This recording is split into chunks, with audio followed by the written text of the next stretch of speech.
Welcome, everybody, to the OC Sim... I already messed it up. Welcome, everybody, to the OC Sim Series 10 Hours of Daytona qualifying session. This is your GTE qualifying. I'm your commentator, Dan No Skill, and I'll be joined with Luca Casale. We'll be watching each qualifying session as they take place. Luca, are you excited for what's about to take place today? I think it's going to be great. There's a wide spread of cars and skill, so hopefully we can get some good times. Very competitive here.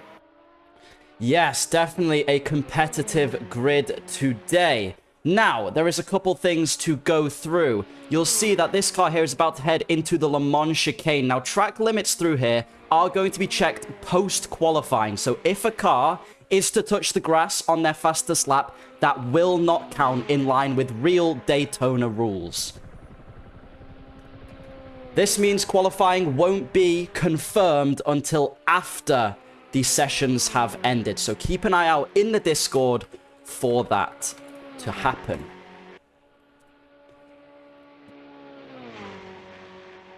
All right, we've got our first car then. The Scuderia Carmon 54 team. And they're going to take us on our first flying lap round the circuit. So, turn 1 and 2, heavy braking zone after the front stretch. Into turn 3, which is a difficult corner. It is the International Horseshoe.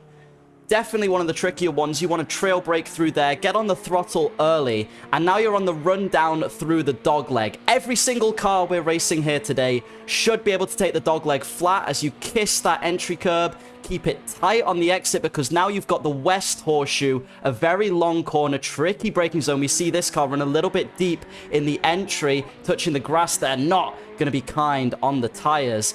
Next corner is in and out, and this will take you onto the back stretch. As we see, got to keep it clean through there. Wide, don't cross those white lines or you'll be getting a track limits violation. And now it's a long run along the banking towards the Le Mans chicane. A very fast but difficult chicane to navigate. You'll see here the car's trying to keep towards the inside of the banking as that's the fastest line through on any oval layout. And then past the sim spot signs, you'll spot your braking zone ahead of you, get heavy on the brakes, and then try and take as much curb as possible through here without going on that tricky grass, especially on the exit. A pretty tidy Le Mans chicane here from the 54 car, the Ferrari this is, and then over the final banking on the run down towards the main straight. And we'll see what time this is. First time on the board here, we'll have a look. And this will give us a little bit of a benchmark for what we're aiming for in these cars. Cross the line then, over the start-finish straight. And it's a 1 minute 47.6. Luca, what do you think of that? Overall, it was a very tidy lap. There was a few mistakes, but just keep in mind this is practice and this isn't the main quali yet. So hopefully everyone else can get ready, get warmed up, and be ready for their fastest laps momentarily. Indeed, so bit of a benchmark there in practice. Everyone just gets a warm-up lap in, but quali is where it really matters in getting those fast times on the board. A wide range of cars here today. We've got the GTEs currently, which have the BMW M8, which is raced in WC and IMSA for a short amount of time, and has a great twin-turbo V8 engine. As we ride on board, you can probably hear the sound of that BMW power. Then we have a Porsche 911 RSR, which does sound amazing with a flat 6 in it. One of the most iconic GTE cars, and has obviously had success winning the 24 Hours of Le Mans. The Aston Martin Vantage GTE, not really a special car, but very cool and good to drive. Definitely your safest option if you want that nice control through the corners. And finally, the Ferrari GTE, which we just rode on board with for that fast lap. An iconic GTE car. You can't have a race without a Ferrari in it, can you? Not at all. A race wouldn't be the same without it.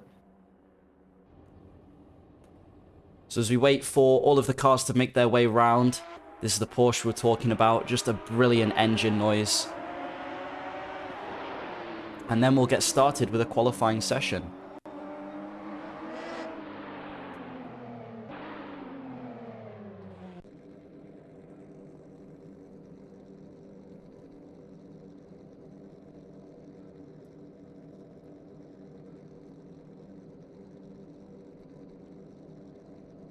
So, Luca, who have you got in mind for GTE pole today? What teams are you looking at?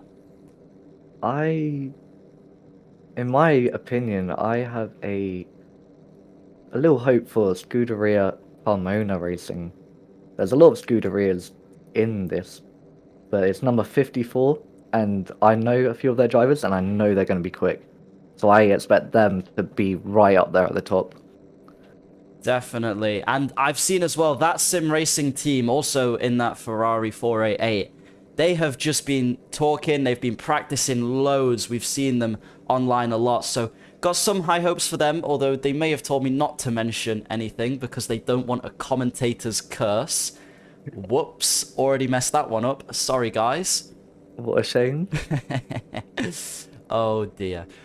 Also, the Hexa AF GTE team, a couple of these raced before in the 6 hours of Spa we did, and they had some good races there. So looking again at those guys, got a couple of new names that we don't recognize from previous events.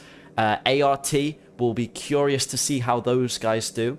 Coming in here, hopefully, to get a pole position. That's what everyone wants today as we get qualifying about to be underway here at Daytona.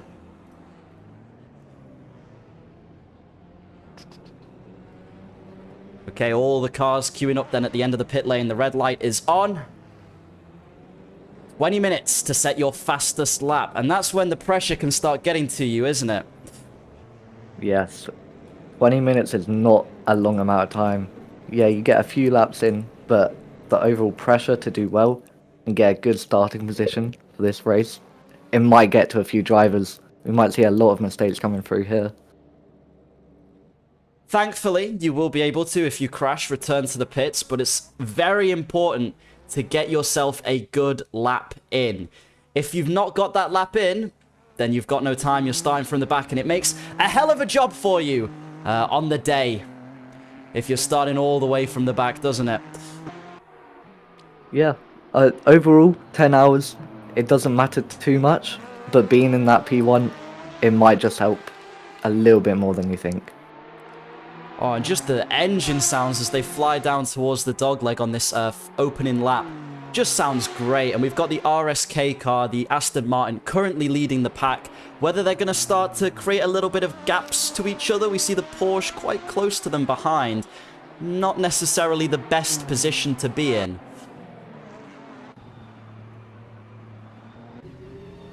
I'm sure we'll see a lot of cars start to slow down near the end of the lap, going into the chicane, just to make sure they get the best run out of there, but to also leave as much space to the car in front, as they don't want to get that horrific understeer from dirty air. That's very true. If you're stuck behind someone, all of a sudden your qualifying lap can be ruined very easily. We've seen the RSK car dropping back, probably to let that Porsche that was right up its nose through. They want to be in the lead, and they've made that very clear. So that lap there, if this was a qualifying lap, would have been, I believe, track limits as they touch the grass. So you've got to be careful through that Le Mans chicane, a tricky corner indeed. So first car that's going to cross the line is the Not Too Fast Racing Team's Porsche. Beautiful blue livery here.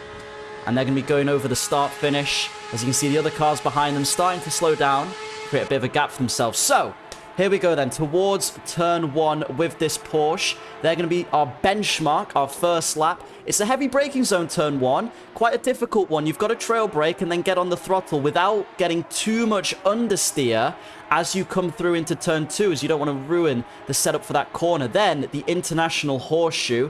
Bit of an easier one than the second horseshoe we're going to see in a moment, but still a difficult corner where you can gain a lot of time by getting it right. Now, the run down to the dogleg, a fast corner, like I said, flat out in all of these cars. Finally, towards the west horseshoe, slightly more difficult, very easy to run wide, but that, oh, kissed the apex there. That was pretty good from the Porsche of Not Too Fast Racing. Here they come towards in and out, which is the final corner before you get off that road course and back onto the oval.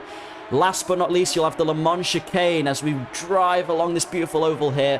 Obviously, some very famous events taking place at Daytona. The 10 hours of Daytona being this one, the 24 hours of Daytona in IMSA, then you have the Daytona 500 in NASCAR, so an extremely iconic circuit. But here we go, into Le Mans chicane. Let's hope that this car can keep it off the grass, but keep it on the curb, because you want to use as much curb as possible to gain an advantage through here. Ooh, running it quite tight there. Oh, and it's a spin. Oh. That is not good for your first qualifying lap. No, not at all. That would be get the pressure getting to them, trying to keep within them track limits. However, that looked like a very clean lap. If they can do that again and get that final chicane right, they might just be able to get a good starting position here. Well, that's what they'll all want. Let's see as RSK Motorsports is going to be coming across the line now. And it's a 1:47.3, so already faster than the fastest times we've seen in practice. A good lap as we see a big lockup ahead of them. Was that the Lopen East? No, it wasn't. That might have been the Scuderia Carmon team there. Don't want to be locking up into turn one. Going to be losing you a lot of time if you do that too often. Next team in on pole, well, provisional pole. We're into the 146s with the 54 Scuderia Carmon team setting a 146.5. You said, Luca, they were on your watch list for pole position. Could that be a time that's good enough? I think it might just be. They are doing. That was a very quick lap indeed. Two purple sectors there, a 38 in the first sector and a 38 in the middle sector. Only place that's left to gain time for them currently is the final sector, where RSK did set a 30.1. So still time to be found on this circuit. You see cars bunched up a little bit here. I think this will be a preparation lap, possibly going into a fast lap. But that Sim Racing team, I said, didn't they? They might be quick. They've been putting a lot of practice in. Obviously, that Sim Racing Blokes team that will be competing on behalf of him, trying to impress him if they might. Here we go then, into the Le Mans chicane. This car goes. You see, got some clean air in front. Might get a little bit of a slipstream from those cars ahead. Get past the sim spots board, then spot your braking point. Slam hard on the brakes, kiss the curb. Second curb, just beautiful. That was clean. That looked quick. That was very tidy.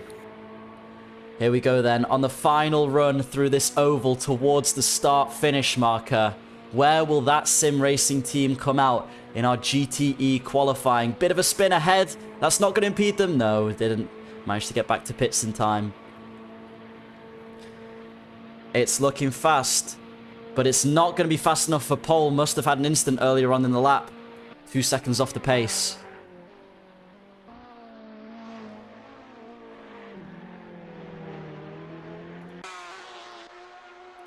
Got a couple cars coming out the pits as well. A difficult pit lane here. Yeah, it gets very tight, especially on that exit. With the wall very close, it's very easy to hit your front wing or front splitter on that and get a bit of damage going onto your first stint or, well, lap. Yeah, last thing you want going on to a qualifying lap is damage. You want to have that car in the perfect window for qualifying. We see then the 55 Scuderia Carmon team. Obviously, they have 2 teams entering, trying to catch up to their teammates in front. They need to find 2 seconds on this lap. Set a green first sector as they come now towards the Le Mans chicane. Will it be good enough through the final sector to push them towards that top 5? Again, looking good over the curbs there as they head on to the final stretch of banking. A great road course we've got here, and a very fun one to qualify in. Here they come around the final corner towards that start-finish straight. What time will it be for the number 55 Scuderia Carmon team, the second of the team that's competing in GTE? They have teams across LMDH and LMP2 as well. And it's a 47.2, so it is good enough for the top 5. Brings them slightly closer, but then that Sim Racing team comes back just behind them. There you go, back down to 5th. The battle for 3rd and 4th is even just from the top 3 and down. It is extremely close. And top 2 even. The whole pack is extremely close together. The top 3, it's, what, just 3 tenths between them, so definitely we've got a fight on for first place.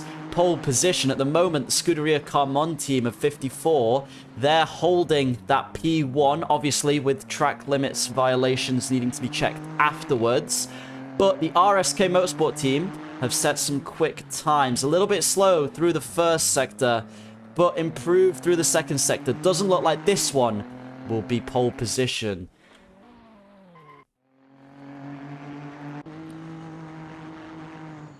ART as well, setting improved final sectors then. So it's getting tight between this top three. Just need to find a little bit more time through the first sector. ART and RSK, number 24 and number 8. Interesting as well that we've got 3 different cars in the top 3. Just goes to show how close the field is with the BOP that's been done. Yeah, there was a lot of testing for the BOP just to make it as close as possible. And it looks like it has worked very well. Very small margins between each car. So clearly, we've done a good job here. That sim racing team flying at the moment. They need to find a good final sector. They've just gone purple in sector 2. Will it be good enough to improve from 4th? They'll want the pole position or at least a top 3 start. So here they go then. Across the line, it is I'm going to guess a 146.9. Oh, it's pole. 146.1. A great final sector then. They lost a little bit in the first sector, about 4/10ths down, but managed to gain that in the final and the middle sector, and that puts them 3/10ths clear. Very impressive. That was a great lap. Came out of nowhere, really. That's going to be track limits. That'll also mess up their run for going into turn 1 for this next lap. And it will affect this car here. Might get a little bit of dirty air in going into the first, second, and third sector. If this positive perception car, though, can get a nice slipstream, and it's been a fast lap, some reasonably good sectors from them, this could actually benefit them in the final sector as they come across the line. It's good enough for 3rd positive perception. Well done, a great lap from them. And that livery is just looking amazing. That is lovely. The liveries here are extremely nice. A lot of work has been put into these. Scuderia Carmon lighting up the timing boards. They'll be looking, the number 54 car, to get that pole position back. We're definitely going to see a battle here from the top 4 teams, maybe even the top 5 teams. They're all in the 46s at the moment. I mean, this is such a corner where you can gain or lose a lot of time by getting it right or wrong. A little lock up into that international horseshoe, and it can just ruin your lap. But if you get it perfect, you're going to be gaining probably up to 4/10ths through there. Go round the west horseshoe then towards in and out the final corner before that long run down to the Le Mans chicane. And again, a great exit out of here. It's about half the circuit that you're gaining good acceleration out of, so you want to be on the throttle as early as possible out of this corner. We see first sector, nothing too marvelous, but not something that can't be undone. We've seen that before. We'll see as they come towards the Le Mans chicane, just as you enter it is the marker for sector 2. We'll see what the time is going to be like. Get on those brakes nice and late and take as much curve as possible in these GTE cars. They can handle it. And it's a great middle sector gone purple. So this could be pole. Ideally, there's a car just up ahead. If you can catch a little bit of slipstream, it might help. But it looks like they're just too far away as they exit this part of the oval. And they're in the middle. So no slipstream effect there. Just going to have to rely on that Ferrari's top speed to bring you across the line. It feels like such a long run out of that Le Mans chicane, doesn't it? It's just painful waiting to see the time as it ticks up and up and up. And that is a 46.1, just less than a 10th off pole position. Scuderia Carmon team, number 54 car there. Going to be disappointed that wasn't pole. 0.02 of a second. That is incredible. Incredibly that close. That is such a tiny gap. If you were in the cockpit there as the driver, how disappointed would you be with 0.02? Oh, I'd be furious. I won't lie. All we had to do was stick out his arm, just get that extra length, and he would have gotten it. Needs to do a Lightning McQueen. Yeah. It's definitely, though, that first sector is where the time is at. We've seen people dipping into the 37s. So if you can get that first sector nailed, those 2 horseshoes, you're going to be on for possibly even to the 45s if you put everything together properly. So try and avoid those messy qualifyings. It's going to be my advice. This is a beautiful looking car, the FXR Pablo Motors. The livery just looks astounding. And I heard they used a great tutorial to make it. I wonder what tutorial that was from. They are giving a bit of a slipstream to the car behind them. It looks like, is that the Ferrari behind them? Definitely, if you were that car there, you would be hoping to overtake. I believe it is P2, but they're just on an outlap, so give themselves a little bit of a gap now from the FXR Pablo Motorsport car. ART Power come across the line. They're not good enough to improve the first sector. Just a little bit too slow. Decent middle sector from them, though.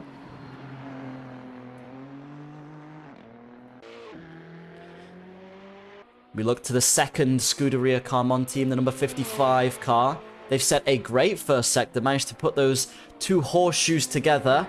We'll see as they come through in and out. Probably could have gone a little bit wider on the exit there. Whether they're able to get the power down and have a good run down to the Le Mans straight. Obviously a second off pole, a second off their teammates in second as well. So plenty of time to be gained for this team, the sister team of the other Scuderia Carmon. Or should I say the other, because they have about 5 teams, I think, today. Yep. Yes, they do.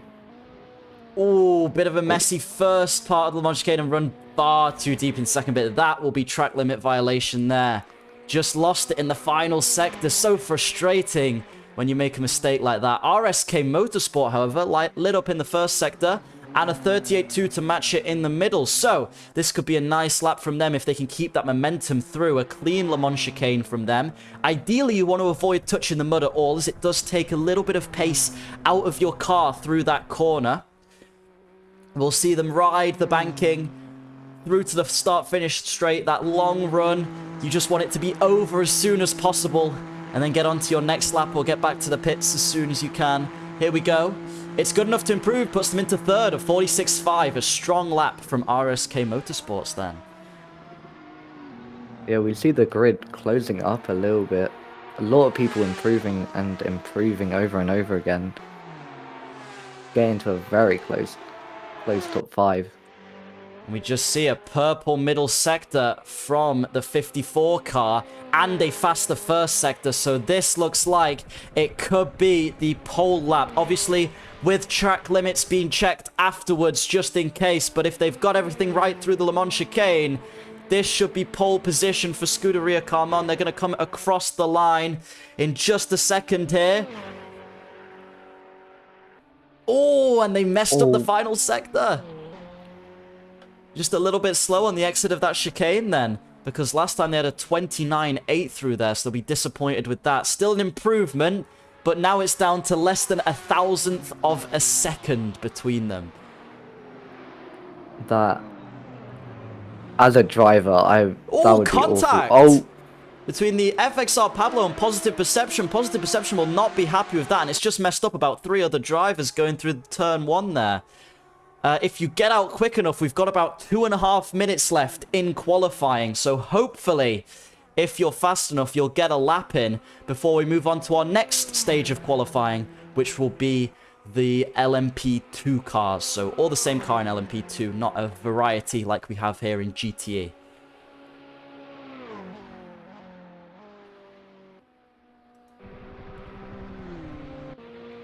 So if you make it across the start-finish line now, you will have time to start your final flying lap. It's about a 1 minute 50 if you're very slow round here for a flying lap. So ideally, you want to be as quick as possible as we see a couple cars coming out for their final out laps. A couple going back into the pits, trying to fuel up in time to get out and get a lap in before the end of the session.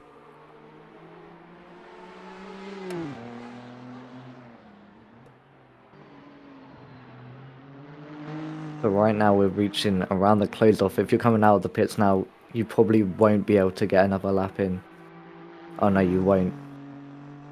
If we've gone past that time, so it's now just people on track are able to get their laps in now. So hopefully your race engineer aren't Ferrari like in Formula 1 and you have got out in time, because you are going to want to set a final flying lap, especially if you're a car like the Not Too Fast racing team, currently sitting in P10. They're going to want to improve on that 148.4. Let's hope for their sake they've got it in the tank and they can defy their name and become the fast racing team.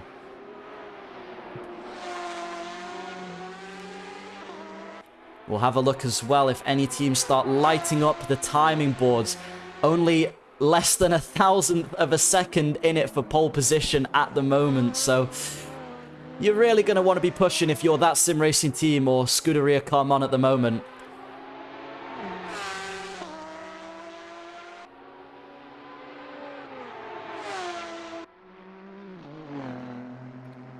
Positive Perception then had a little bit of contact earlier on in the qualifying session. Weren't too happy about that with the car running deep into them, but here they go. They're currently in 4th. They'll want to be starting in the top 3. It is not it's a close gap, sorry, between them and 3rd place. They're both on 46.5s, about 2,000th of a second between them. Oh, it's very tight here at qualifying today, and that is a brilliant first sector. They've got to keep this speed going, though, through into the 2nd sector, as qualifying now officially over, so once you cross the line, you are done. We've got the Scuderia Carmon team as well. They're going to be the first to cross the line, hopefully getting that pole. They need to find an improvement of 0.007. It's a bit of a messy... Oh, they've messed it up. That's it over. So they will not be getting pole position today. Next team that's going to cross the line will be Not Too Fast Racing. Bit of a sloppy first sector from them, so it looks like they're not going to be improving. But behind them, lighting up the timing sheets, you have got Positive Perception. A 37.9. Oh, that's going to be track limits, though, I think. Yeah, just running too deep into the first part of the chicane. It's going wide. Slightly too much. Looked at. Very unlucky from them. It may even be provisional pole position, but it looks like that lap will be getting deleted. We'll see. They're going to come across the line now. Positive Perception, a 146.1. So that mistake there... oh, sorry. Yeah, that mistake there costing them an improvement, unfortunately for them. Next, we've got the second Scuderia Carmon team. They went green in Sector 1, grey in Sector 2, and green in Sector 3, but... not good enough to improve their on-track position. They remain in 6th place. Last car to cross the line is going to be FXR Pablo Motorsport. And unfortunately for them, staying in 11th place, which will be last on the grid tomorrow. So that is our GTE qualifying session over. We'll be moving into our LMP2 qualifying after a short 5-minute break. The commentators, we're going to go through a couple different things that happened on track that we saw in that session and talk about the upcoming session.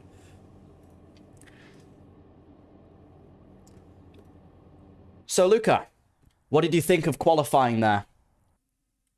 It was very intense. It was a lot more intense than I thought it would be with this GT3 field. I thought there would be maybe 1 or 2 cars, like, clearly faster than anyone, that being Scuderia, well, the top 2 that it was. But it was surprisingly close with only a few cars, just a few tenths behind. Yeah, it was incredible to see less than 1,000th of a second between the pole position qualifiers. Just, I mean, absolutely intense stuff. Obviously, we're not going to confirm the pole position just yet, as we aren't 100% sure on track limits violation, but I think we watched both of their chicanes and it looked clean to me. Did it look clean to you, Luca, if you remember off the top of your head? I think they were, but we will have to check after all of the qualifying sessions are over, just to make sure. Okay, and we've got here then 3 minutes, 4 minutes roughly of practice for the LMP2 cars. We see our first one, Hexa AF Racing, coming out, get those tires warmed, get a feel for the track again, and then try and set your fastest lap in the qualifying session coming up. LMP2 then, we'll see a couple familiar names in here. I believe Lopen are also in here, Lopen Esports. Last team was the Lopen Esports Exiles, who got exiled to GTE. You'll see again the number 3 car, Scuderia Carmona LMP2 team. and DC Racing LMP2 team, which also have an LMDH team as well, which we'll be seeing shortly. So again, these cars are obviously a massive step forward from GTA, a lot faster. So we're going to see the lap times plummet, possibly towards the 130s, I would imagine, with these. And then our fastest group, the LMDHs, into the low 130s, aren't they, Luca? Yes, I believe it is around there. Interesting to see that this car now, DC Racing, the last time winners of in the LMP2 class and overall at Spa, would be interesting to see if they can do it all over again and win their class again. I'm sure you're not saying that because of any personal biases you may have had about being in that winning team. But yes, they are our current Spa World Champions, although I believe the team that was mostly in Spa last time are now driving the LMDH. So this DC Racing LMP2 team going to be some slightly different drivers. Yep, all three of them are completely different and new to the team. The old three, one has gone to LMDH, and me, I'm now a commentator, and the third one being Azam, who helps with organising this all. So a very different lineup for that team. And of course, the actual LMP2 track record, which in real life is faster than the LMDH track record, is a 1:35.32 here at Daytona on the road course layout. Very interesting. The LMDH was actually... Oh! What? Where is... Okay. Oh, I believe we may have just had a server issue.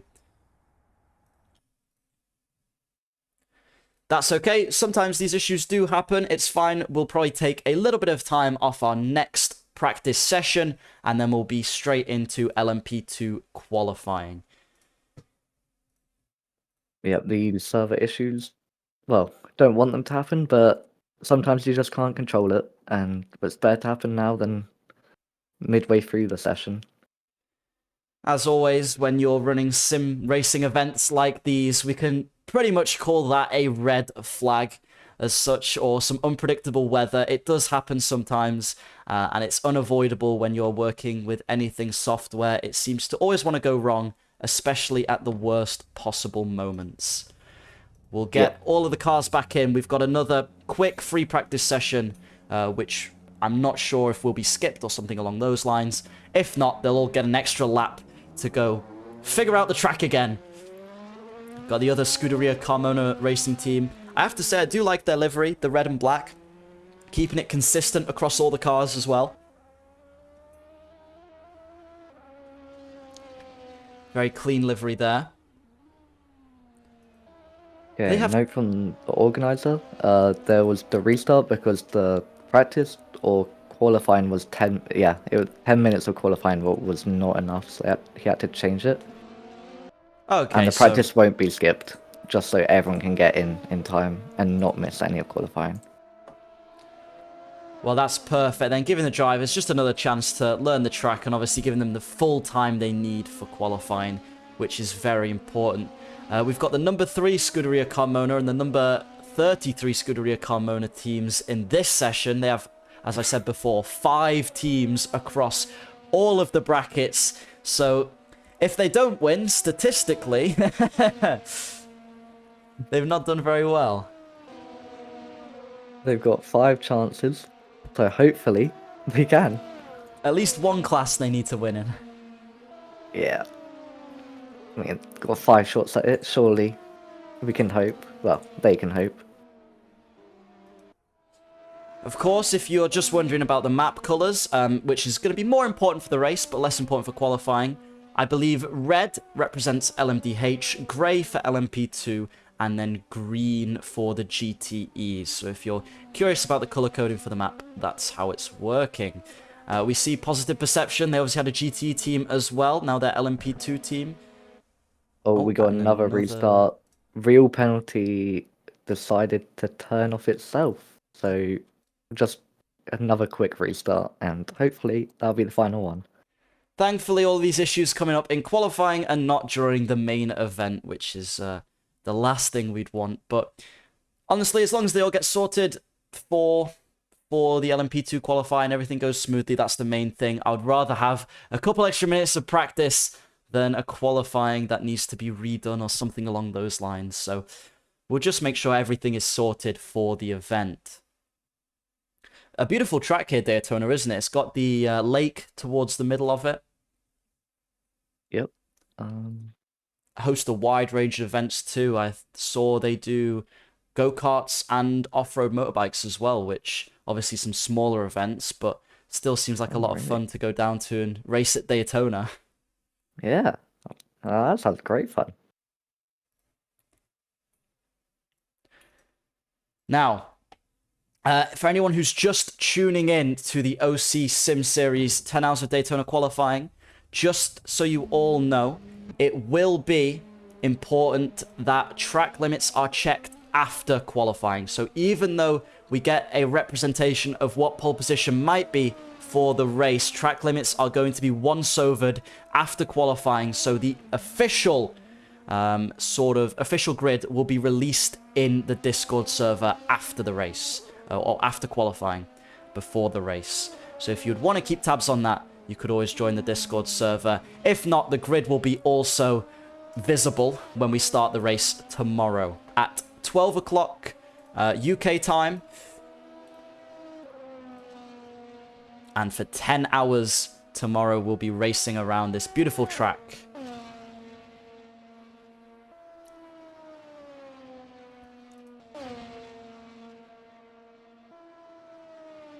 See the Sunset Racing team here. A lot of blue across all of the liveries I've been noticing. Bit of a blue theme in the LMP2 class. Quite interesting. They're going to come through the Le Mans chicane now. We might get a representative time if anyone gets a full lap in. Hopefully from possibly the Hexer car in front or the Scuderia Carmona car coming through turn 1 now. We can ride on board with them for a little bit and have a look at the lap. As you can see, you can bring a lot more speed than the GTE cars through the International Horseshoe, and the same will be for the West Horseshoe, which is coming up straight after this corner. The dog leg, it's called, like I said, flat from every car here, and it should be a lot easier in these high downforce LMP2 cars, and you can see a lot later on the brakes than any of our GTE cars that we had qualifying just 10 minutes ago. Towards in and out, always a tricky corner. I feel like these LMP2s as well, a little bit understeery. You've really got to get them rotated early in the corner before you can get the power down. Scuderia Carmona number 3 car doing well to get the power down early there. It'll be interesting to see at the moment a 35.7 through Sector 1. So this gives a bit of a representation for what qualifying will be like in just a minute and a half. Down towards the Le Mans chicane, we'll see what the braking point's like. Obviously, after those sim spots board, and it's quite late, about the number 2 marker. So really late on the brakes, taking speed across those curbs there. You actually don't want to bounce the tires too much, especially not in the mud, because it loses you quite a bit of time. So keeping it tidy through that chicane allows you to create a high top speed and brings you obviously a better run down towards the start-finish straight round. That lovely Daytona oval. Here they come on a fast lap, a little bit of a representation lap for us. Across the line, it is a 1:38.8 to start with. We're going to see those lap times plummet as the session goes on. Do you want to have a go pronouncing this one, Luca? I could give it my best shot. Away, Keisha. I've butchered that, but yeah. Something. There are cumples from Poland who are racing here today. The number 95 car, I think, is what I'm going to go with for the majority of the sessions here. But they're looking. Set a good Sector 1 there. Fastest one we've seen through free practice. Ooh.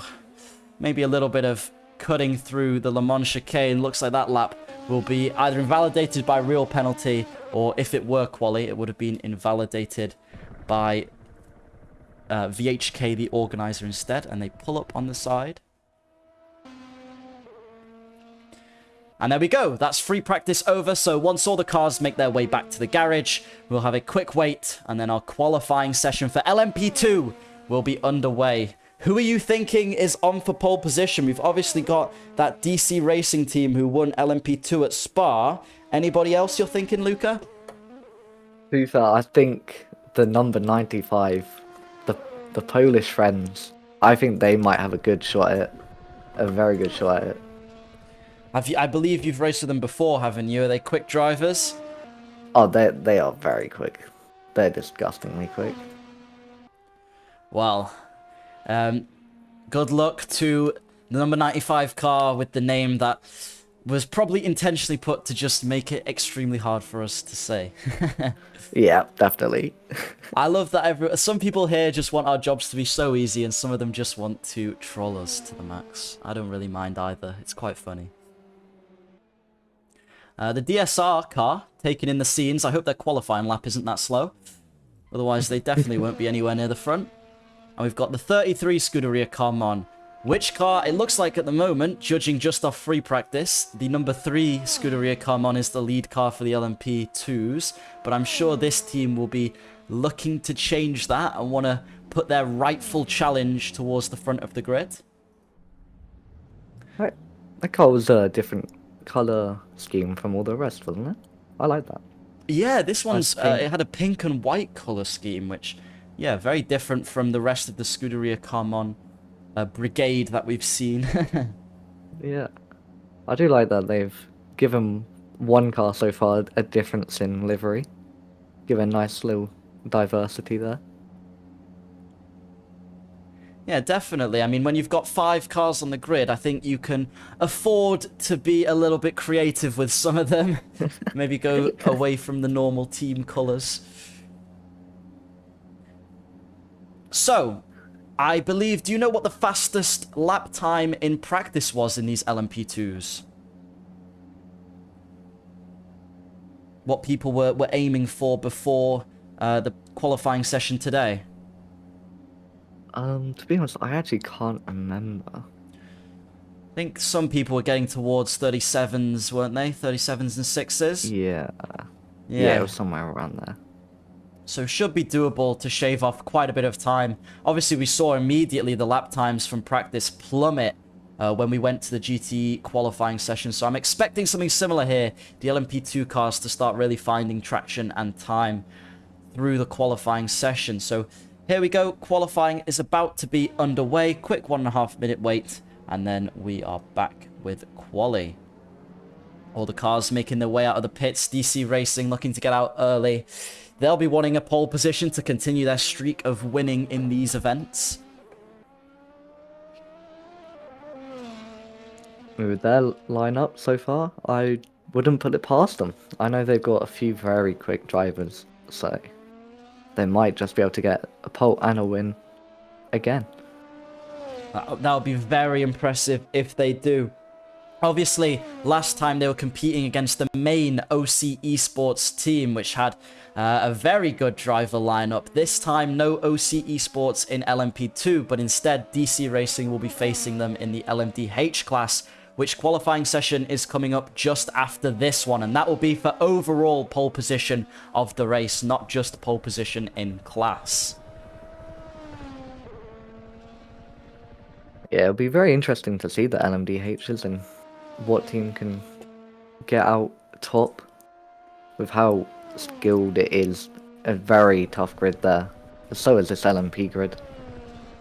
Indeed, as I think all of the grids, as evidenced by qualifying, have been very competitive. We see a couple cars coming out, and DC Racing going to be the first car across the line, so hopefully for us, they can give us a little bit of a representative lap. Interesting they're taking the high line here. I believe that's to build up top speed so that the lap is going to be quicker. You've got a quicker run down through into turn 1 because obviously the higher line in an oval gives you more of that top speed. So here we go. On board with DC Racing. They're going to be braking late into the corner for turn 1. A tough one, easy to understeer through here, but looks like DC Racing have hooked it up well through the kink that is turn 2 just there, and then towards the international horseshoe. Get on the brakes. Can you trail brake through there? Looks like they've done a good job. Try and get on the power early once that car's rotated through the corner, and then a run down to the fast dog leg. You won't even feel it in the LMP2s. Doesn't even feel like a corner. It's just a straight to them. Keep it to the left because you've got the west horseshoe next. Definitely the hardest corner of this circuit. You saw a bit of a lockup from DC Racing there. Again, get on the power once it's rotated on the run down to in and out now. Going wide. Swing that car round. Very understeer, I always find the LMP2 cars. And then get on the throttle, onto the banking, and bring that car towards the Le Mans chicane. You want to get there as fast as possible. And now all he's thinking about is maximize the curb. Keep as much speed as possible because he wants to be fast through this Le Mans chicane. You can see on the right the sim spots board. Once those are over, you're going to want to try and spot your braking point about the number 2 marker. Very late on the brakes from DC Racing. They're carrying a lot of speed through here. Can they get it rotated through? Just about kept it in the white lines. Hopefully didn't lose too much speed going over that big bump on the final curb. And now it's a run straight to the start-finish line. It was a fast sector 2. One of the fastest we've seen, and a fast sector 1, just 0.3 off the fastest, I believe, that's out there right now. Here they go then, round the final corner, across the start-finish, and at the moment, a 1:38.4 is what we have on pole position. Next car to cross the line will be Crash Test Dummies. 1:39 from them. So not quite in... And there you go. Your Polish friends. They've just set a 38.0. So 0.4 clear of DC Racing already. Obviously a couple lockups, I think, from DC Racing. So still time to be found in that category there. Yeah, definitely. As it's the first lap, people are going to make mistakes. People are still getting used to the combination again. So I'm sure after a few more laps, they'll all start to get used to it. And the times will keep dropping lower and lower. We've got the Sunset Racing team there setting 39. So it looks like those low 38s are what it's going to be for qualifying here at Daytona. We see Scuderia Carmona, number 3 car. They were fast in practice. Will they be fast in qualifying? They are currently lighting up the timing sheets.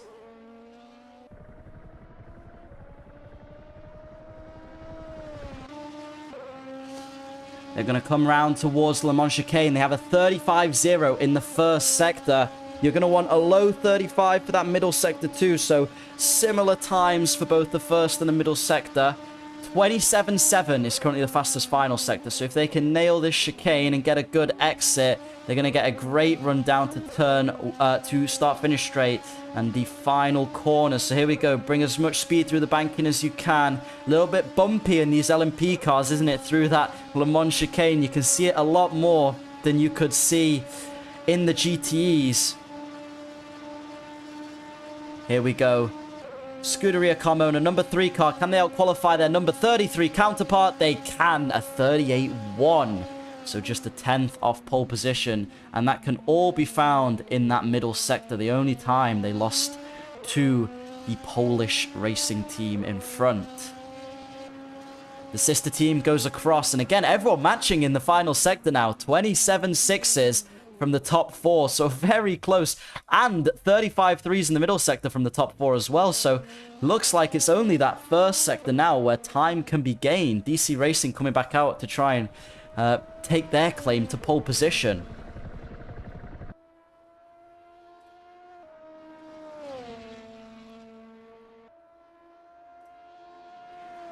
What do you think, Luca? Do your Polish friends have it in the bag, or will DC Racing or Scuderia Carmona have a challenge?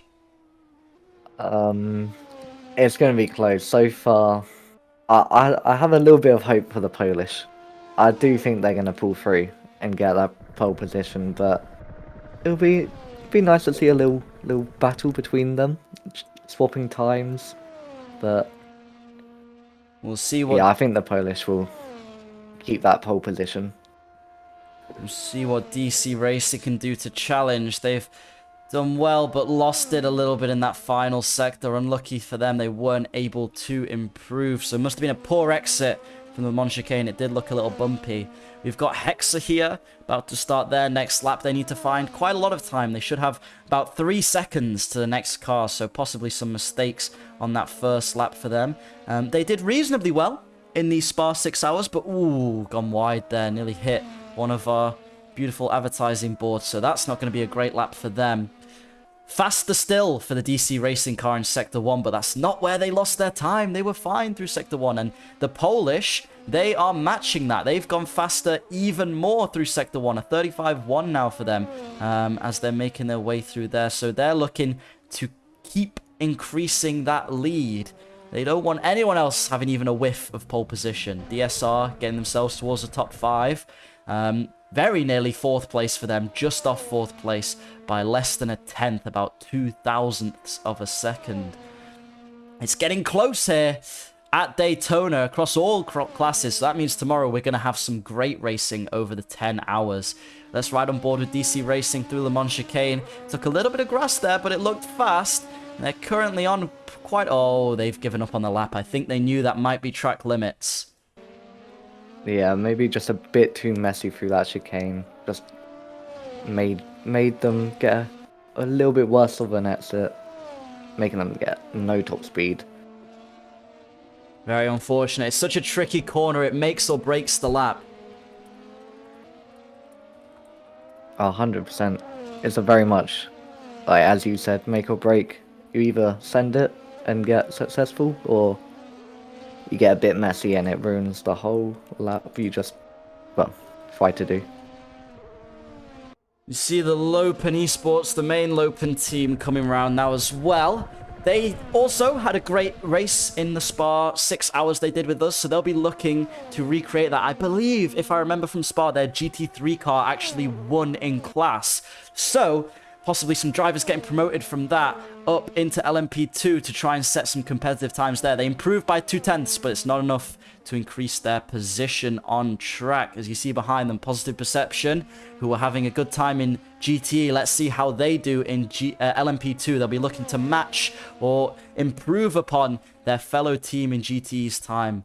Oh, and into the 37.9s then for the Polish team. Number 95 car. Impressive final sector, and even faster still through sector 1, a 35.0, so they're continuing to improve by a couple tenths in each sector. If they can keep this pace up, they are definitely on for pole position. You can see the difference in line they're taking through in and out, really trying to maximize, well, minimize the amount of distance it is to getting on that banked stretch of track and getting the power down to accelerate through the middle of that corner. They're gonna get past the SimSpot signs there, big ones, and it helps you spot your braking zone because they clear off, and then you know you're just counting down. 3, 2, 1, brake for Le Mans. That is very generous with the track. That lap is not going to be valid at all. No, that is cutting, I believe, every part of that chicane, so that will probably be looked at and not... I can't get my words out, and not allowed. And as well, if that 37.9 was done with a similar, I guess, relaxed view of the track limits, it will not count.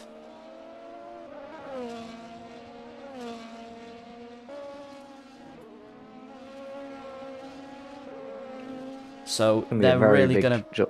Oh, sorry.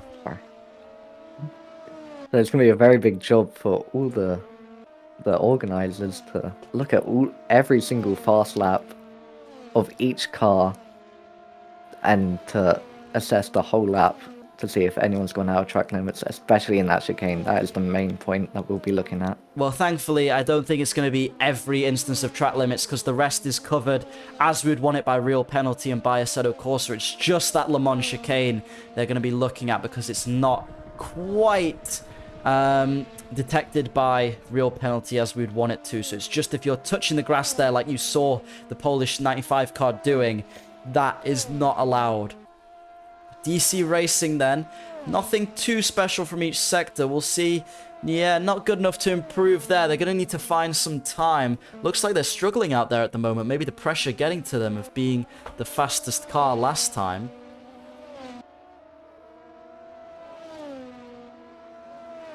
That beautiful second Scuderia Carmon car, the number 33 with that pink and white livery, as opposed to the red and white, as we've seen on all the other ones, just flying past. They're into the 38.4s. They'll want to improve a bit because DSR has been setting some good sectors behind, but just yet to put a lap together. And DSR will obviously want that 4th place. The higher you start, the better it is. I have to say, the liveries on all classes have been absolutely amazing. They are great to look at. I love this orange and black design. Just looking beautiful. I mean, yeah, the amount of effort that's gone into all of the designs for this race and the amount of practice a lot of these drivers have put in, it's really impressive, and we can't say anything but thank them for it, because without the drivers, obviously, there is no event. Now, ooh, bit messy through the first part of that chicane. Can they keep the speed, the momentum up for the final run down? They'll be giving DC Racing behind them a bit of a tow. Scuderia Carmon going fastest in Sector 1. We'll keep an eye on that. Could be contention for pole position. Here comes DSR then around the final corner. Looks like they might be building up a bit of speed. If they abandoned the lap, they took it wide. Yeah, not quite an improvement. Guess that final sector just wasn't enough for them. Scuderia Carmon then set a purple Sector 1, 35-0. Can they maintain this speed through Sector 2? Obviously, Sector 2 being more of the road course, and then that final stretch towards Le Mans. 35-6 through Le Mans. Not the greatest, but also not the worst, as long as they can keep it fast through the final sector across this banking. Get it close to the middle. That's the shortest distance on track.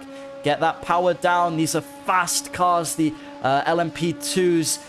You'll feel it. High downforce as well. And no, they've given up on that lap, gone into the pits. Evidently not good enough for them to even think it was worthy of pole position.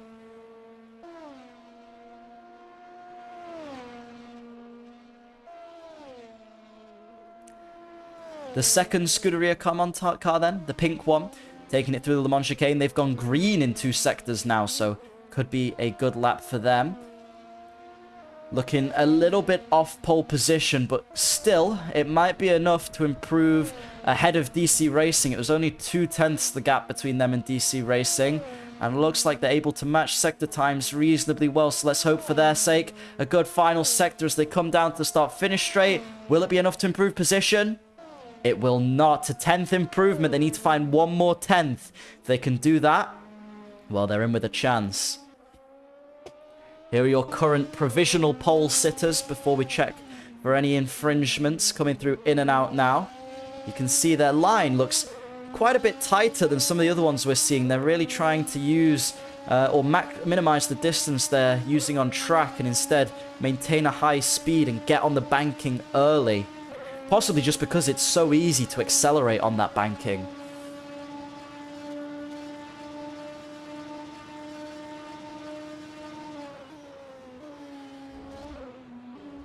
Through the Le Mans chicane, taking a lot of curb through there. Did they touch the grass, Luca? I believe they touched it on entry and on the exit. On the first part and the last part, so these will all have to be looked at if they set a faster time with this. And they could be on for that faster time. Their sector time's looking good, and if they have abused the track limits a little bit there through Le Mans, yeah, it's an improvement, but with our specialist admin in the call as well, with Luca in the call, he knows the ins and outs of the track limits here. Looks like the Polish team are going to have that lap invalidated, so hopefully for their sake they get one in that doesn't have those invalidations.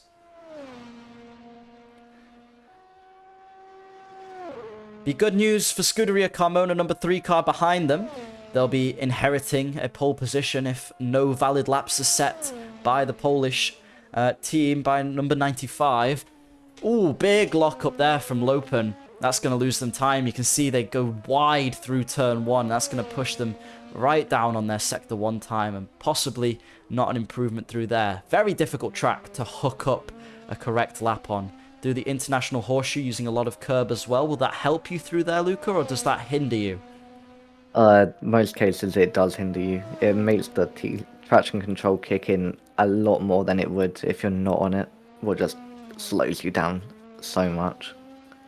So we've got quite those rigid curbs here, haven't we? So looks like it takes a bit of speed out of the cars, which isn't great.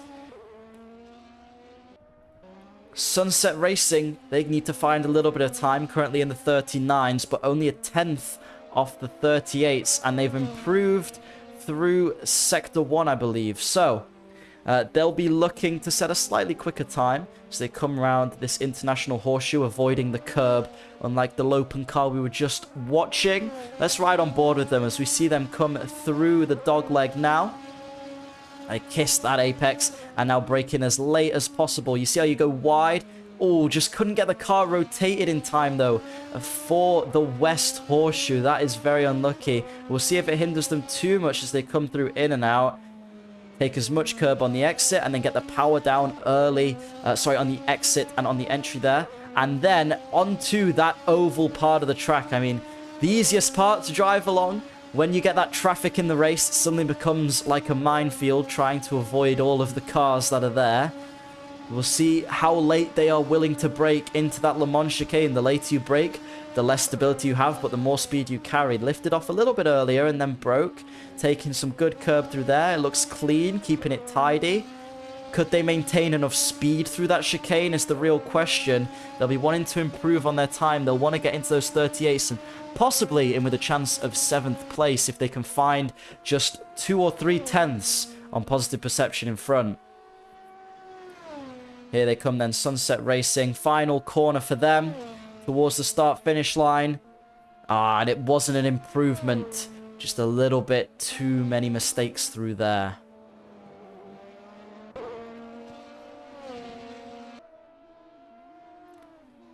We see the DSR car then.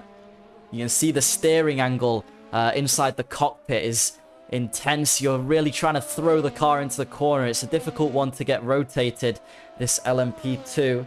So they come through Sector 1. They're looking to get a 35-1 to improve on pole. They're about 2 tenths up on pole at the moment, but that doesn't necessarily mean they're out of the running for the positions ahead. Only a tenth to the 33 Scuderia Carmon car in front of them. So DSR, definitely if they can find a little bit of time in the bag, they'll be able to improve their qualifying position. We're coming into the final 30 seconds of qualifying, so if you've not crossed the line yet, you will not be getting another lap in, so we've got to make this one count. We see DC Racing behind the car, the DSR car we were just watching. They're going to get a big tow down the start-finish straight, or down the sort of final straight, but through the Le Mans chicane, it could hinder them as they take, ooh, a little bit too much grass. That may be it for them for qualifying. We've got 7 seconds. I don't think they'll make it to the line in time. So DC Racing, at the moment, not going to be on pole. Scuderia Carmon might just about have made it to the line. No, that was their final lap. They don't improve the number 33 one. Let's head to the number 3 car, though, as they look to improve. And behind them, you've got the poles as well, who need to set a clean lap, not just a fast lap, in order to make that 37.7 count. Could be in with a chance of pole then for Scuderia Carmon number 3 as they head down to Le Mans chicane. Currently 4 tenths off, but you can find a lot of time in these corners, so I wouldn't rule them out yet. Let's see if they can carry enough speed through there. Does that look good to you, Luca? That looked very clean. It was a good line through there. Kept a lot of speed through there. Should be a pretty good exit. Maybe they can improve. We'll they don't see. need to improve much because that Polish team, their lap might be invalidated for that. So they just need to get a little bit closer. Oh, they didn't. Wasn't able to improve. Still quite a few tenths off the Polish team in front, who have just pulled into the pits. They felt they don't need to set another lap. Let's hope for their sake they haven't infringed upon the track limits here at Daytona, but it's looking like it might lean that way. We'll have to check afterwards. Here come Lopen Esports. Ooh, good last sector from them, but not enough to improve. Still only 6th at the moment. And the final car on track is Sunset Racing, but qualifying is now over. I believe they probably crossed the line in time. We'll see if they suddenly get booted back to the pits or not. Although this lap does not look anywhere near fast enough. Oh, no, it could be, I suppose. I thought they were before the Le Mans chicane. No, they're pulling into the pits. So that's it for qualifying. Your provisional pole sitters are the Polish team. We'll check with track limits and it will be updated post-qualifying. Next up, we have the LMDH cars, our fastest cars at the event, and they will be competing for the overall pole of the race. If I'm not wrong, is it a 131 they're looking for? Yes, that should be around the time. On a good lap, that should be it. So it'll all be down to whether you can hook that lap up. We've seen low 131s, but when you've got just 20 minutes to qualify, you are under a lot of pressure. So let's have a quick recap of the session we've just watched.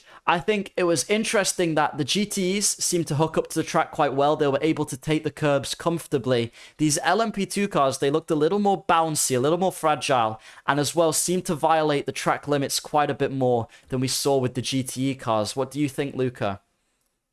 Yeah, the LMP2, I think, because they can carry a lot more speed with that extra downforce they have.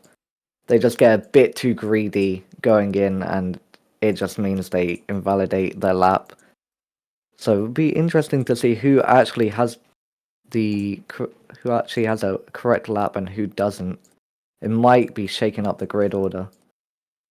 It'll be really interesting to see what laps get done. I mean, yeah, the order could change. Like you said, it's a 10-hour race, so if you aren't at the front, it's not the end of the world. Incidents will happen. There's going to be bad luck and good luck involved. People have to take pit stops they don't plan for. But ideally, starting at the front, it does give you a massive advantage because you're not going to be caught up in as much traffic. You're ahead of your rivals, which, I mean, it's stating the obvious, but it's useful. So there's pros and cons, but don't let qualifying ruin your hopes for a 10-hour-long race. There's plenty that can happen during that time. Yep, for sure. 10 hours is a long time. Anything could happen. I mean, it's hard to even imagine 10 hours, to be honest. So much could happen. People could get disqualified. People could get penalties. People can make massive mistakes getting to big crashes, but hopefully that won't be happening.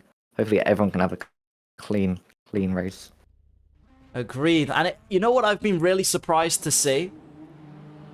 I've been What's really that? surprised to see how close the grids have been for GT and LMP2. There's not been really much clear domination from anyone, which gives me sort of the expectation that the race tomorrow is not going to be a one-horse race. There's going to be quite a few different cars competing for that win, and potential podium spots as well. So here we go. This is our LMDH class, the fastest class that we have here at the OC Sim Series 10 Hours of Daytona. They'll be competing for overall pole position, and here we have previous 6 hours of Spa winners, DC Racing. Now this is their fastest class that's competing at this event.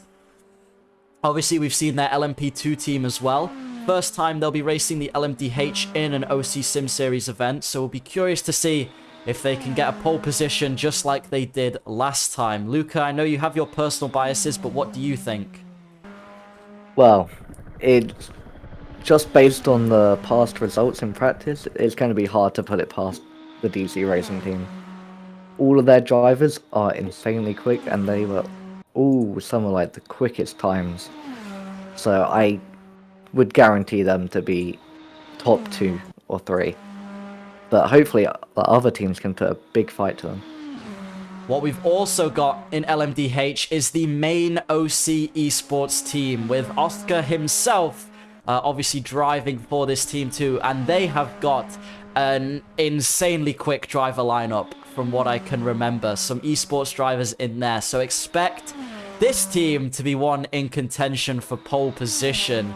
Last time it was a battle, wasn't it, between DC Racing and OC Esports, and it was an unfortunate issue with technology that caused OC Esports to lose the lead of that race, and DC Racing managed to then keep it consistent and take home the win for themselves. So OC Esports looking to come back this time at the 10 Hours of Daytona and secure the win for themselves. Do you think they'll be in with a chance of pole today?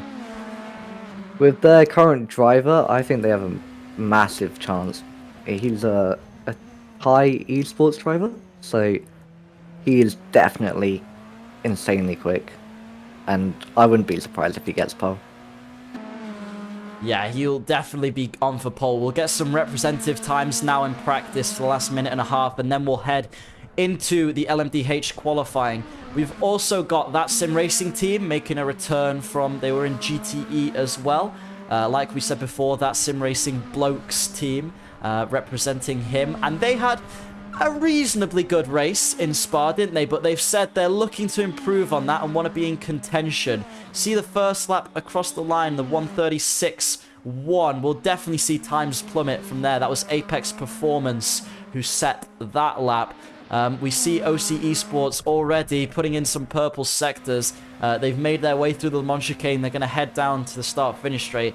Maybe give us a bit of a representation for what's to come, unless they decide to lift off for practice. And there we go, 1:31.9. So into the high 1:31s. Not the fastest time we've seen over the entire sort of practice sessions we've had, but a reasonably good representation for what qualifying might be right. The final Scuderia Carmon team, the number 86 car, their LMDH car, is here. They've gone for a blue and white theme on this one. What do you think of this one? I think this one actually looks really nice. It's different from the others. Same with the pink and white. I do like that they've changed it around and it's not all the red, black and white that the GTE and LMP2 was.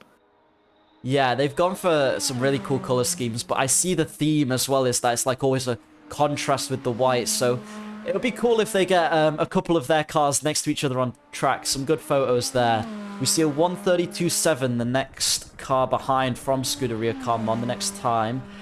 So OC Esports currently dominating, but DC Racing haven't put in a proper lap yet. Neither has that Sim Racing team really, or Hexa, who also were reasonably quick during the Spa 6 Hours event. So I think there's plenty of potential for other teams to take pole position. Obviously, at the last race, OC Esports didn't take pole position, did they? They started second on the grid. OC Esports? Yeah? Or did they take pole? It was DC that took. Yeah, so that's what I was saying. They didn't take pole last time, so it's not a one-horse race. DC took second. OC took...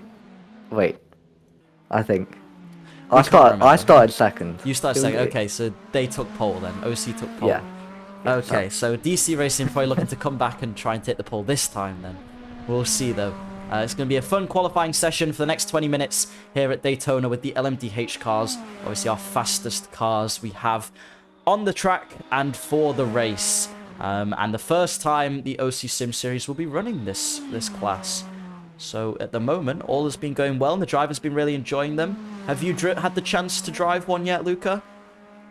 I mean, I did a few practice laps near the start of the event, just to see what times I would be near. And everyone so far, well, I'm not too far off actually. I'd be around 5th on my fastest lap.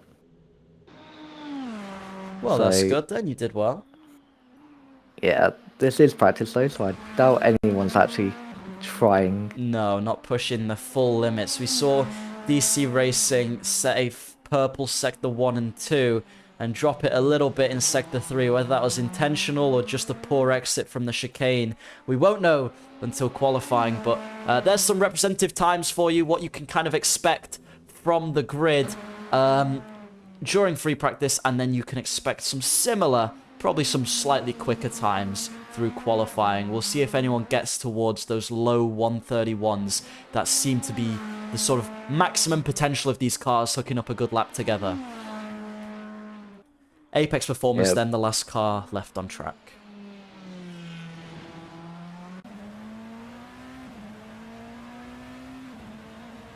It's a cool looking green livery from them.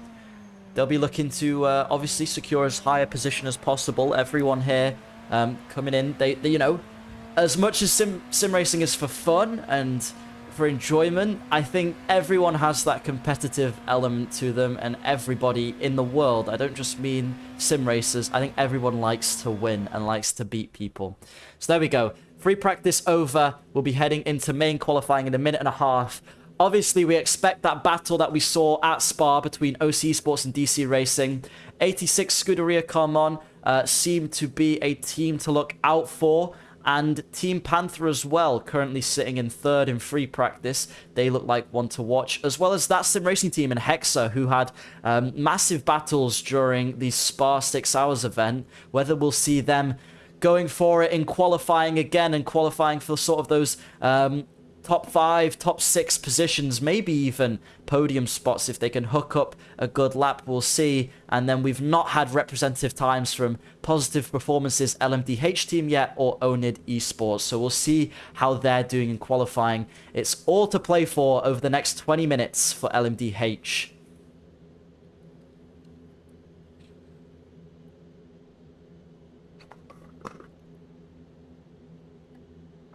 Are you looking forward to it, Luca? I mean, I can't say I'm not. It's gonna be very close and intense. I really want to see who gets pole because there is so many teams out on it and within like tiny amounts of time. It'll just be about who can actually get their lap together and who doesn't fumble under the pressure. Yeah, 20 minutes is going to put a lot of pressure on these drivers. A quick reminder to anyone just tuning in, although we may see a pole position set during this session as DC Racing leads us out the pits, if a car does violate the track limits in the Le Mans chicane, the admin team will be checking it after qualifying and invalidating laps that have pretty much touched the grass in that Le Mans chicane. So a reminder that even though we might see a pole position, if it has violated track limits, it will be deleted, and the official grid positions will be announced post-qualifying and before the race tomorrow.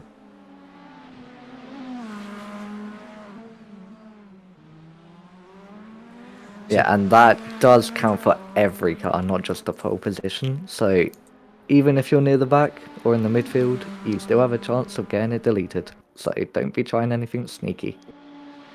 DC Racing has given themselves a lovely gap to cars behind and in front. I mean, if they can hook up a first lap together with the track they've got, it could be really powerful as, you know, traffic will affect probably the rest of your laps. It's only really this first one you're going to have a chance to sort of get right and get in clean air. So we'll ride on board with DC Racing, the current champions of OC Sim Series. They won the last event. They're taking the high line to build up that speed. You see these cars going around 300 kilometers an hour, about 320 there, which is very impressive top speed. And they're going to brake so late into this turn. You see, take it wide, get the car rotated, and it just looks a lot nicer of a car to drive than that LMP2 that feels a little bit understeery. It looks like it's got the rotation you want, obviously even more downforce, more power than the qualifying session we were just watching. So you're going to see those lap times plummet. He goes through the International Horseshoe and onto the run down to the dogleg, which these cars, they'll feel it even less. It's just a little kink to them.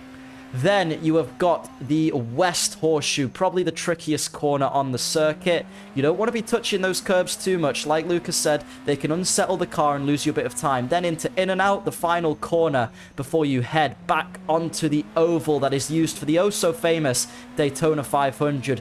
Keep that distance short to getting on the oval because that allows you to get powered down. Ovals are great for acceleration, and you want to be using the curve to increase your top speed. Then you'll spot all of these massive sim spot signs as you come across. They'll finish, and then you're on the countdown. 3, 2, just before 1, get on the brakes. Use as much curb as you can into Le Mans. Try and avoid the grass because you don't want track limits infringements, and that looked good from DC Racing. If they've avoided the grass there, this is going to be a very quick lap. They're going to come around towards the final start-finish line. It feels so long when you're in the car. You just want it to be over and get your qualifying time, but you've still got to nail this aspect of the track. Hope you got a good exit. And our first time on the board is a 1:30.15, so already faster than practice. Next car across the line is that Sim Racing team.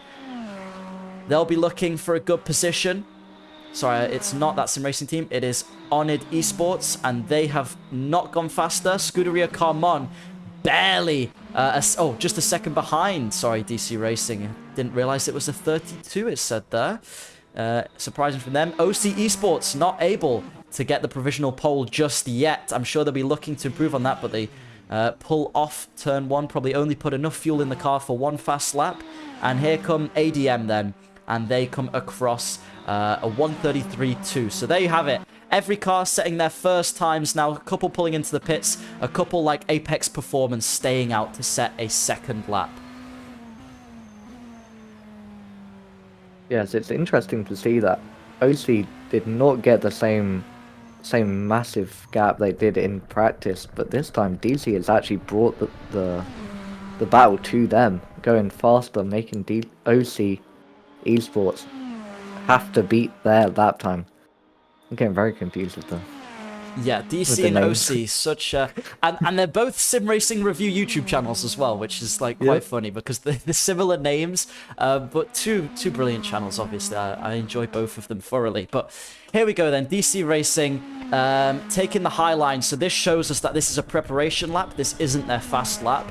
They'll be looking to get as much top speed at the top of the oval to then be as fast as they can down towards that run to turn 1 in qualifying. So interesting, you see some cars doing it, some cars not really aware that actually taking the higher line gives you more acceleration. And you see they're so late on the brakes through there. Just absolutely beautiful. We'll check back in with them. OC Esports are back out on track 2, and this will be them going for... this won't be a fast lap, this will be an out lap from the pits, but they'll be going for that pole position as well. Like I said, though, now they've got the number 8 car of Apex Digital in front of them. It's going to hinder them a bit because they'll have that dirty air through some of the corners if they don't get in front early enough. And DC Racing had that first lap in clean air, and they just looked like they hooked up pretty much everything together. You can already see Apex Digital might be causing a couple problems for the OC Esports team. So they're not going to get that lap that they wanted to. Apex Digital do pull out the way, but turn 1 already been... not impeded, but somewhat hindered by them. Yep, definitely. With following cars and these, the downforce just gets destroyed by the dirty air. So you need a clean lap with no one in front of you the whole time to even get a chance of going fastest here. We say that, but that's purple for OC Esports, so clearly that turn 1 not affecting them too much with Apex Digital in front, and now they've got a clean run all the way down to the Le Mans chicane. You can see as well just the beautiful livery that's been put on this OC Esports car, always looking great with the design choices there. Curious to see where they break. Is it, yeah, just before that number 1 marker, turned in early, used the curb, keeping it very clean through Le Mans. I thought that was a really good use of the corner there and good use of the curb. 32.8 through the middle sector, but DC Racing has just gone purple in the final sector. Not an improvement for them, though. 3/10 OC Sports needed to find. It looks like they're going to try and get it. We're not sure, though. They come across start-finish line. Oh, less than a 10th. Oh, wow. That's insanely close. Hexa AF moved themselves into 3rd. They were looking to improve on their Spa position, and at the moment they have done just that. Scuderia Carmon then not able to improve on their last lap. Let's see how Positive Perception are doing. Oh, okay, that was an outlap from the pits, as we can tell by the 153-second final sector, unless they really butchered that last bit of the oval. You never know. They could have. Unlikely, but they could have. Team Panther Racing then, moving themselves ahead of that sim racing team who were in 6th during practice. That sim racing team, obviously their rivals in Spa were Hexa AF, so they'll be looking to get towards that 3rd place if they want to be beating them again. But Team Panther currently out qualifying them. That sim racing team, they're going around the final corner now, across this beautiful Daytona oval, and they're going to cross the start-finish line. Will it be good enough to move them up a few places? Let's see. And it's not an improvement for that sim racing team. But I'll tell you who is flying. Apex Digital. They look like they were having some issues earlier, but they've had 2 green sectors. They'll want to move themselves out of the 33s and hopefully for them into the 32s. They're going to fly down towards the start-finish line then. Will it be an improvement? Will they get ahead of that sim racing team? Well, let's see. Here come Apex Digital across the line. And wow, move themselves into 5th place. A great lap from them. Well done. Very good. And that final straight as a driver is awful because you just want that line to come to you even faster, but it's just such a long wait. Just watching that delta tick and tick, making sure that you can have a chance of beating your old time, and it's just painful. And then you're sort of guessing, aren't you? You're watching the timer, watching it tick up, and you're thinking, will it be quicker? Will it be quicker? And then if you see it just go past your final time, you're like, no, it's all for nothing. But hopefully for some of our drivers out here who are wanting to contend for some good grid positions, they're going to see a fast time. That sim racing team now, they're on that painful stretch we were just talking about. You can see a car behind them that's going to be catching the slipstream. That is DC Racing. So it'll be interesting to see, won't it? Will DC Racing benefit from now being behind that sim racing team? They had a fast sector 2 as well, so not really had any issues with dirty air. Will the slipstream help? They do go faster in the final sector. If it was an improvement, it was a very small one though, because they're still on a 31.5. No one able to get past that yet. OC Esports looking quick. They've gone faster in sector 1 and matched DC Racing in sector 2. That's obviously their last lap, which may not have been their fastest, but it still shows OC Esports think they've got time in the bag. Will they be able to get into those low 131s? It's counting down. They're across the start-finish line now. It is provisional pole for OC Esports, a 131.4. Still less than a tenth between the two teams. We said it's going to be close between them. Very tidy lap by OC Esports. We'll see if DC Racing can fight back and try and get that provisional pole back into their own hands. Oh, big spin from Scuderia. Come on, they just about held it together there. Woof. That's the last thing you want going into that Le Mans chicane. DC Racing are going to be starting their fast lap soon. I believe this is an out lap. So they'll be going back for that pole position. We can see Apex Performance. They're setting some decent times there, improving on their sectors. At the moment, in the 34s, they should be able to get this down into the 33s, though, as that was just an outlap. So as long as they can piece everything together, not make any mistakes, they'll be looking good. I'm curious. I would like to ride on board with DC Racing for this next lap where they're going for pole position. They're about to start their their next flying lap. So here they go. They're going to be braking late as possible into turn 1, and it's all about keeping it clean. You see cars sliding a little bit through there, struggling to grip up at the rear, but shouldn't have lost them too much time as they come towards the International Horseshoe, avoiding the curb. They got it rotated nicely there. You can, I suppose, sort of use the brakes to rotate these cars depending on where you set your brake bias, and then it's the run down to the dogleg. Keep it straight, keep your foot to the throttle, no lifting through there, and then brake late into the West Horseshoe. In my opinion, the trickiest turn of this circuit. Again, looking like the rear was sliding a bit, but they've gone faster in sector 1. Let's see what the sector 2 is like as they go through in and out, and they'll run down to Le Mans chicane. So this is the final part of sector 2. They're going to come around this long oval again. This feels like it just takes forever. You want to get that power down early and just accelerate. You've got nothing to do really except keep the car on the line until Le Mans. They're keeping it so close to the center to maximize any time that can be found. Hundredths of seconds are crucial when the gap is so small to OC. And that looked reasonably tidy, a little bit wide through the final part of that chicane, but it was a fast sector 2, so hopefully for them that will compensate for the fact that the final part of that chicane was a little bit sloppy and missed one of the apexes.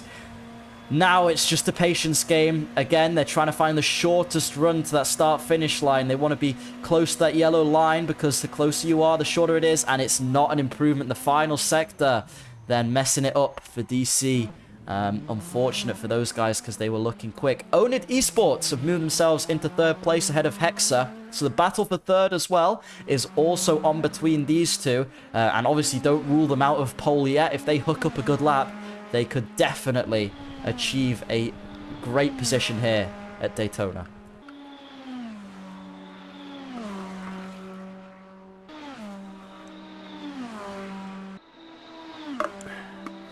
Hexa then. They're going to catch a tow from the number 8 car ahead of them. That Sim Racing team car there.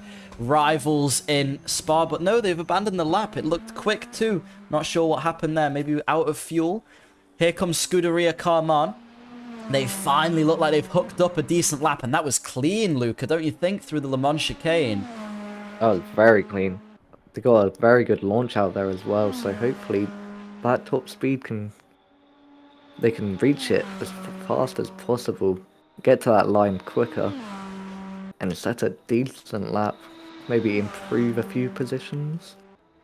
There they So go, they move ahead of Apex Digital Motorsport. A great lap from Scuderia Carman. Positive perception, improving through Sector 1. They're going to try and keep that trend going as they come through the West Horseshoe. Potentially they're a little bit early to the middle of the corner. It's quite a late apex, that corner. You want to get wide on the entry and then really bring as much speed in as you can as they go through in and out. Now it's that run down to Le Mans. Will they be able to improve from 9th, get themselves ahead of that sim racing team? Who obviously will also be trying to improve their lap times. Out of curiosity, what do you think the best sort of way to do it here is? Do you think one lap and in the pits and refuel? Or do you think fuel up and do a couple preparation laps and then go for it? I mean, it all really depends on who's driving. Some people can get it hooked up instantly, but me, I take a few laps. I take maybe 4 or 5 laps and then just try and set a good lap. Get used to the tracking car. See where as much as I can push it. Just do a few laps of practice and then do the lap. So, but it all depends on who is driving the car. Yeah, very true. It's basically personal preference, especially the tires in these LMDH cars. They tend to hold up well over quite a few laps, obviously used for endurance racing, so it's not like Formula 1 where you see the tires immediately drop off after one lap. You get a good few laps out of these.